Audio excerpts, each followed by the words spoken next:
Descubra o extraordinário curso de interpretação bíblica, Gênesis a Apocalipse. Você deseja se aprofundar na compreensão da Bíblia, desde Gênesis até Apocalipse, para aprimorar suas habilidades de pregação e ensino? Se sim, este curso é perfeito para você. Apresento-lhe o renomado curso elaborado por Wallace Mello, um especialista em teologia e interpretação bíblica, que já formou mais de 7.500 pregadores, com sua metodologia fácil e prática. Não perca esta oportunidade única de ampliar seus conhecimentos bíblicos. Clique no link da descrição deste vídeo e acesse agora mesmo. Eric Reis. Boa noite, pessoal. Tudo bem? Rodrigo, pode falar um pouco sobre a profecia de Daniel? Eu não tenho nem ideia. E como as profecias da Bíblia podem colaborar com seu entendimento e veracidade? As profecias de Daniel, elas são tão fortes com relação ao que elas profetizam, porque veja bem, tem dois tipos Quem foi Daniel primeiro? Daniel, vamos lá. Lembra que eu falei aqui que Jerusalém foi destruída por Nabucodonosor? Acho que eu falei, Sim, né? 600. Ele foi atrás da placa, aí esconderam. Exatamente. Quando ele levou vários judeus cativos para a Babilônia, ele levou Daniel e seus companheiros. E na Babilônia, Daniel e seus companheiros foram educados na religião dos babilônios. Foram estudar na Universidade da Babilônia. Tudo o oposto do que aprenderam como judeus, né?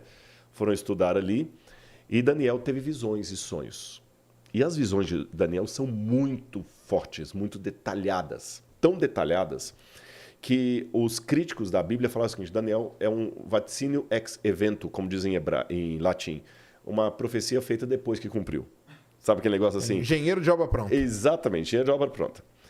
Mas hoje a gente sabe pelos manuscritos do Mar Morto que Daniel foi escrito muito antes. E Daniel profetizou até no capítulo 2, por exemplo, tem um sonho de Nabucodonosor que ele interpreta. Ele fala como é que os reis deveriam governar o mundo de maneira mundial. Mundial dentro do contexto do Oriente Médio. Ele fala da Babilônia, que era o reino da época, depois a Medo-Pérsia e cumpre a Grécia, a Babilônia, a Medo-Pérsia, a Grécia, Roma, e ainda fala de Roma dividida. E ele fala, por exemplo, um detalhe, quando ele fala da Roma dividida, que se torna a Europa, ele fala o seguinte: durante essa divisão, esses reinos nunca mais se unirão.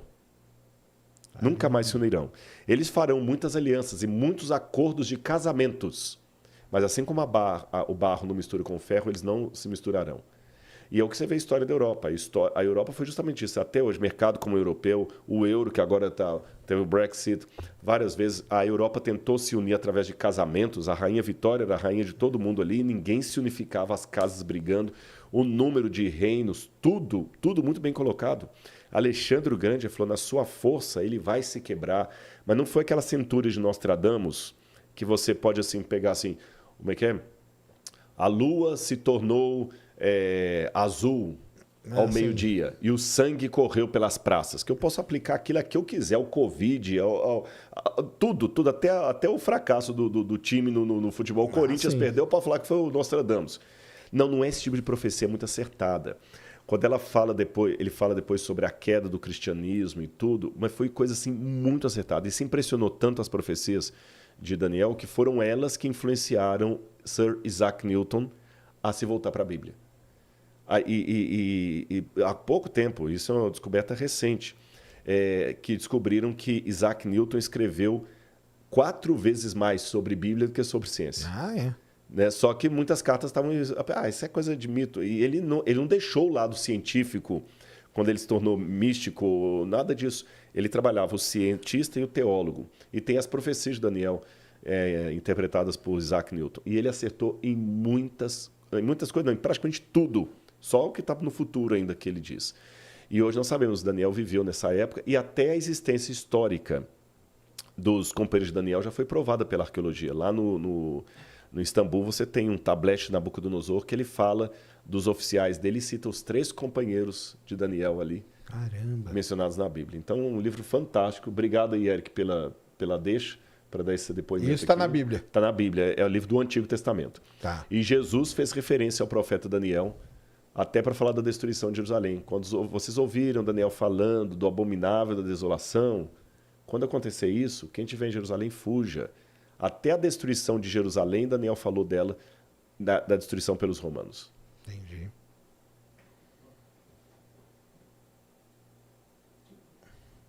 Emerson, grande sacane, sou seu fã. Manda um abraço pra mim, Emerson, pra minha esposa Gabriela. Se cuida. Tô me cuidando, cara. Valeu, obrigado. Tá cuidando mesmo. Vamos pegar alguns aqui, ó. O Leone Veiga mandou 10 anos e falou aqui, ó.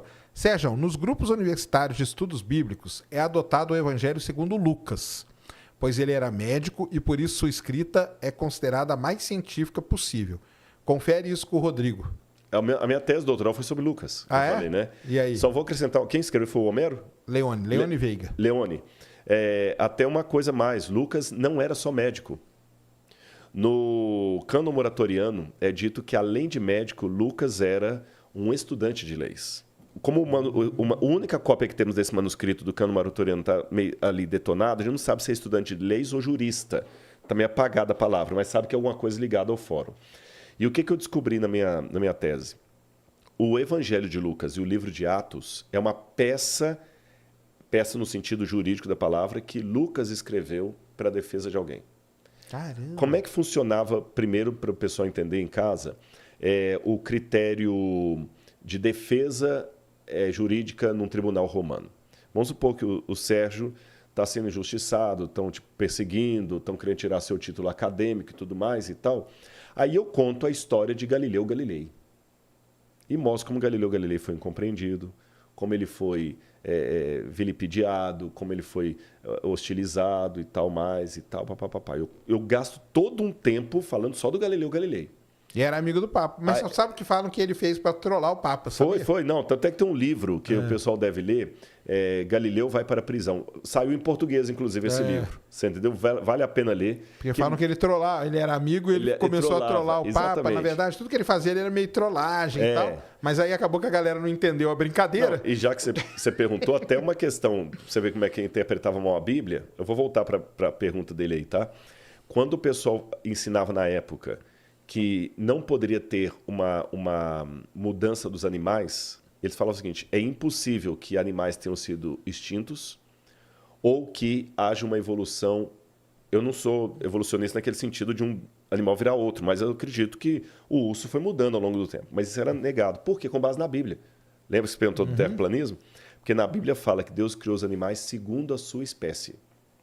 Só que o segundo a sua espécie não tem nada a ver que Deus criou do mesmo jeito. Uma pessoa interpretava assim. E a parte que o que Deus criou não podia ser destruído, não está na Bíblia, mas estava no consenso. Então você vê como é que a Bíblia foi usada de maneira errada. Voltando à questão lá do Galilei. Então eu vou contar a história do Galilei e como ele foi injustiçado.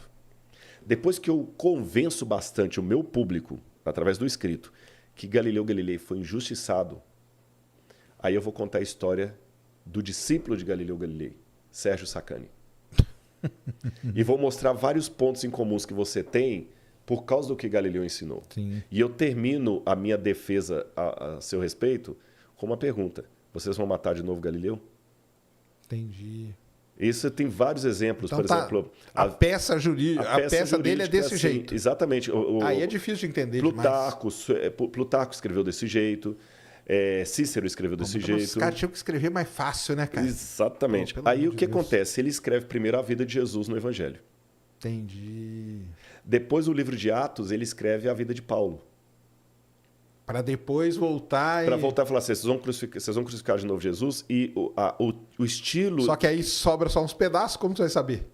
Não, mas isso ele escreveu inteiro. Isso aí porque tem. ele tinha acesso a coisas que nós não... Eu estou 2000 anos dos eventos. O Lucas não, ele estava lá. Estava vivendo. Então ele escreve assim no início. Depois de acurada investigação... Olha as palavras que ele usa. Depois de acurada investigação de todas as coisas, desde o princípio, eu resolvi dar-te um relatório em ordem. Ó excelentíssimo Teófilo, pronome de tratamento para quem trabalha com o júri. E tem até um caso emblemático aqui de um erudito chamado William Ramsay. Ele se tornou até Sir William Ramsay, o maior especialista em literatura e história romana da Inglaterra. E ele era cético. Cético. E ele já estava cansado de ter tantas pessoas insistindo em acreditar na Bíblia. Ele falou o seguinte, então, o livro de Lucas era o livro mais mal documentado da Bíblia que tinha. Por quê? Porque Lucas entrava em choque com muitos outros textos clássicos de Roma. Aí William Ramsay pegou um sabático. Lá na Europa eles têm esse privilégio que a gente não tem aqui. Ficou 1 ano sem dar aula, só fazendo pesquisa, 2 anos. Ele pegou uma bolsa, ficou 2 anos fazendo uma pesquisa em toda a Ásia Menor para desmentir o livro de Lucas. Ele era o maior especialista em história romana. Ele falou assim, eu vou provar para vocês que isso aqui é bobagem. Mas já que vocês não estão aceitando, eu vou fazer um dossiê. Aí ele fez todo esse dossiê. Depois de 2 anos, o camarada voltou acreditando na Bíblia e o livro que seria ser contra Lucas virou o livro mais a favor. E ele escreveu assim, os grandes historiadores são os mais raros dos escritores. Eu reputo Lucas como historiador de primeira grandeza.